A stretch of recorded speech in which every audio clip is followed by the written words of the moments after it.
Muchas gracias. Celebramos la compañía de ustedes porque realmente volver a mi provincia siempre es una razón para seguir inspirándome, ¿no? Para seguir escribiendo y regresando. En esta ocasión estamos acá a causa de la obra de Marco, Surcos de Sal. En realidad el libro es un trabajo interesante que fue publicado por la editorial Poiesis en Costa Rica, al frente de Ronald Bonilla, un trabajo de décadas, y pues la calidad del libro realmente ameritó hacer esta incursión internacional. Surcos de Sal, Marco quizás va a tener un momento para alguna pregunta, pero Surcos de Sal es un libro distinto a aquello que le precede y el anterior, Amarillo de Noche, y pues también el centroamericano, que fue del año 2019. Definitivamente es una apuesta interesante que no deja de lado esa mirada sobre el ser humano que hay en sus cuentos. Abre con un epígrafe de mi padre, de un cuento que publicara siendo muy joven en 1961, y el cuento se llama La Sal. La noche recoge y amplía el eco de una risa histérica y salobre, impregnada de maldiciones que se pierden en la oscuridad. La pregunta probablemente de cómo la sal convoca y provoca un racimo de cuentos es justamente la cercanía que tenemos con ella y que deriva en tantas otras miradas sobre lo que somos y lo que hacemos. Los cuentos que aquí aparecen tienen personajes muy particulares, tienen características que se conectan con contextos lejanos o cercanos, pero siempre realidades muy humanas. Voy a leerles un texto que preparé para el libro, Surcos de Sal, el libro, y el texto se llama La Sal que Somos, con un epígrafe de un autor que Marco, pues, de muy joven le marcó, Gibran Jairi, y se llama Arena y Espuma, ese libro. Debe haber algo extrañamente sagrado en la sal, está en nuestras lágrimas y en el mar. La sal es un mineral que está dentro y fuera de nosotros. Lo tenemos literalmente metido en la sangre y en la mayoría de los fluidos corporales como cloruro sódico. Huelga decir que su presencia, a veces purificadora, otras veces señal de maledicencia. En antiguos ritos se cercaba a la persona con un círculo de sal si se le quería proteger del mal. Acompaña a todas las criaturas en el tránsito evolutivo desde la época en que éramos parte de los mares. Sal común, de mesa, cristalina, blanca, rosada, amarilla, del Himalaya, del manantial, de mar, sal de roca, de mina, de los huesos de nuestros ancestros. Este condimento, moneda de cambio, oro o veneno, impensable su ausencia en el pueril trajinar, en las celebraciones y rituales, en creencias y deseos, en su primigenia aceptación, en su universalidad y su omnipresencia en la vida, bien podría ser considerado como uno de los protagonistas de estos cuentos.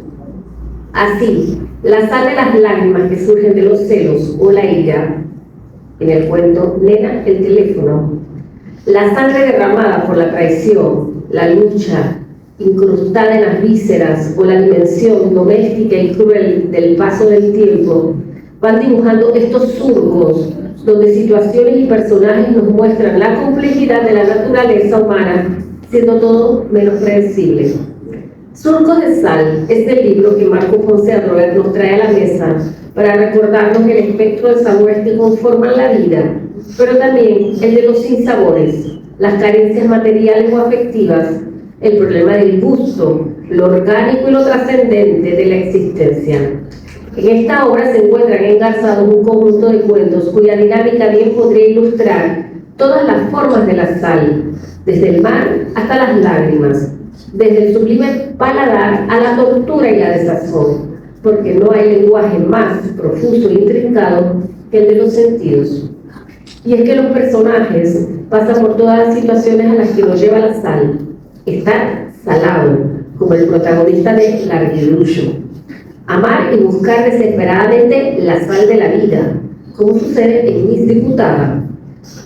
Una cita, en ese frenesí recordé el puesto de venta de mangos con mis dos primas al borde de carretera. Yo siempre llevaba la camisa remangada y los pantalones cortos, dejando al aire los escuálidos muslos de mi feminidad en ciernes. Hacía eso para atraer a los conductores mientras contábamos con cuidado cada mango para obtener el dinero exacto y dividirlo entre tres. Los mangos se habían convertido en votos y cada uno era dinero en mi bolsillo o en el de los patrocinadores. Fin de la cita. Pero también la sal de la vida la encontramos en Eunice, pues la mujer que le da nombre en este cuento es todo lo que su protagonista no está dispuesto a abandonar. Por otra parte, desde lo psicológico y el clima nuboso que las ciudades propician en las existencias rotas, Ponce Adroer nos confronta con el significado de echar sal en herida, en los cuentos Evanescencia o Último Intento. La desventura o el obstáculo constituyen el material perfecto de la narración de sucesos de estos cuentos, donde el dolor no surge necesariamente de un golpe físico, pero su existencia puede resultar insostenible, como el malestar provocado por un pequeño grano de sal en el lugar equivocado. Pocos dichos combinan tan equilibradamente lo prosaico con lo simpático como ese huevo quiere sal, y el autor lo materializa en el contra. Su protagonista ansía sazonarse la vida a cualquier precio.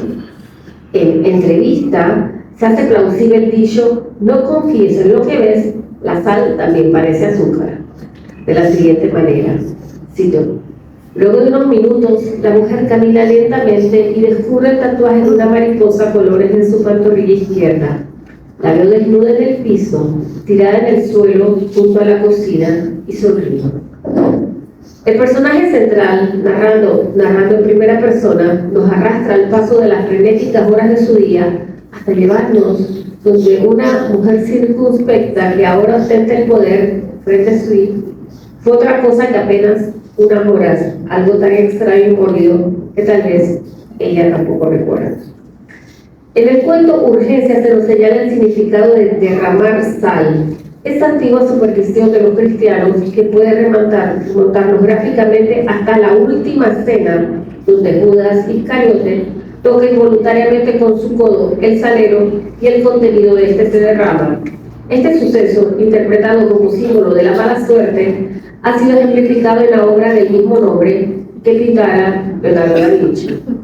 Si en épocas remotas la sal se consideraba un símbolo de amistad y quien la derramaba traicionaba la confianza, el simbolismo para los cristianos va más allá. Jesús solía decirle a sus apóstoles que ellos eran la sal de la tierra, que una vez derramada no sirve de nada.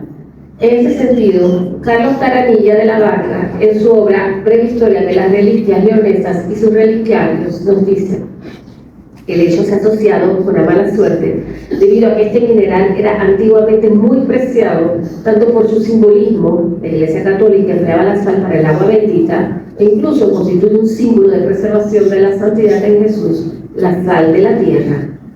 Igual, por su utilidad práctica, era indispensable para la conservación de los alimentos. Tanto era su valor que se empleaba como medio de pago, de ahí deriva el término salario. Lo que le sucede a Roberto, el protagonista masculino de este cuento, es sin lugar a dudas una consecuencia de esa sal derramada o el mal karma, esta vez encubierta como cafeína. Días atrás se quedó dormido y derramó una taza de café sobre los pantalones del vicepresidente. Roberto, entonces, está salado.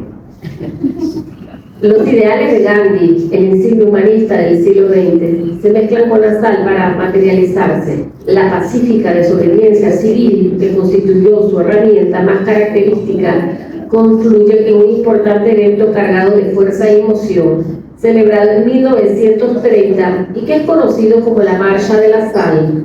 Esta caminata de 300 kilómetros se corona con el puñado de sal que Gandhi recogiera del mar Índico, un gesto valiente que inmortaliza la lucha del pueblo indio contra el Reino Unido, que lo oprimió y esclavizó sin límites.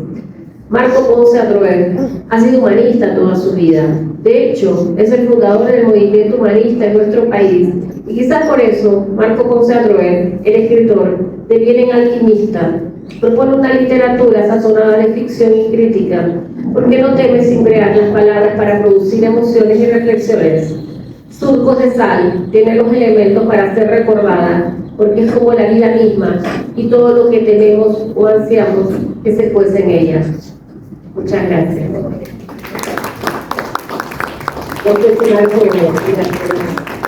¿Alguna sal que agregar acá? Creo que ella sazonó con sal este discurso. Gracias a ustedes por venir, por compartir estos ratitos en esta presentación de nuestra obra. En realidad no tengo mucho más que agregar, simplemente que esto es fruto del trabajo, un trabajo de mucho tiempo, de idas y venidas, como ocurre con la mayoría de los escritores, los y las, hay que decir, los y las escritoras. Y nada, es un proyecto que finalmente se vio terminado y lo acogió muy bien Editorial Poiesis en Costa Rica y tomaron la decisión de publicarlo en su colección que se llama Fabián Dobles, y este es el número 6 en narrativa. Así que estamos muy contentos por este trabajo, por este proyecto. Ha estado presentado en algunas ferias y también en el extranjero, y bueno, esperamos poder llegar con ese a nuestros amigos aquí en Panamá y compartirlo. ¿Qué más? Nada, es un libro que está compuesto por creo que son unos 12 cuentos, si no me equivoco, no, un poco más tal vez. Hay algunos un poco particulares, por ejemplo, uno que se llama Lady Látex y el lobo feroz. Ayer David Robinson comentaba que hay que ponerle con mucha fuerza, como romper un poco algo en la literatura, como que fuera más fuerte, más firme. Bueno, aquí en Lady Látex hay algo de eso. En Evanescencia también. Luego tenemos un caso muy particular con Pirata, y Pirata casualmente no es un pirata con un parche en el ojo, sino que es el pirata de los buses, sobre todo ese pirata de los buses que iba de Chorrera a Panamá y viceversa.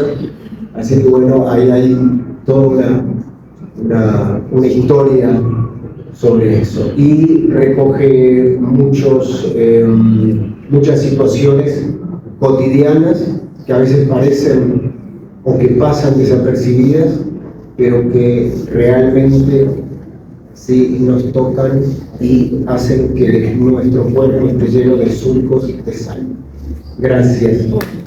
En el minuto que nos queda, un gramo de sal más, bueno, el hecho de que abre con epígrafe de un cuento de mi padre que Marco descubrió, que fue escrito en 1961, que se llama La Sal, cuyo protagonista en él, en realidad es un trabajador de las salinas de Agua Dulce, y mi padre, que era chilicano, pero que tuvo una infancia que también transcurrió en Agua Dulce, aborda el tema del trabajo y lo conectaba con el discurso del cuento de Marta Matamoros, muy bueno, sobre esa mirada sobre la opresión que también existe en alguno de estos cuentos. Marco, y tú también le escribiste al fotógrafo chileno, porque aquí no son las salinas de Agua Dulce, sino que él encontró esta foto de un fotógrafo chileno, las salinas que el chileno tomó en Perú, y universalizando así el tema del trabajo y pues obviamente también muchos de los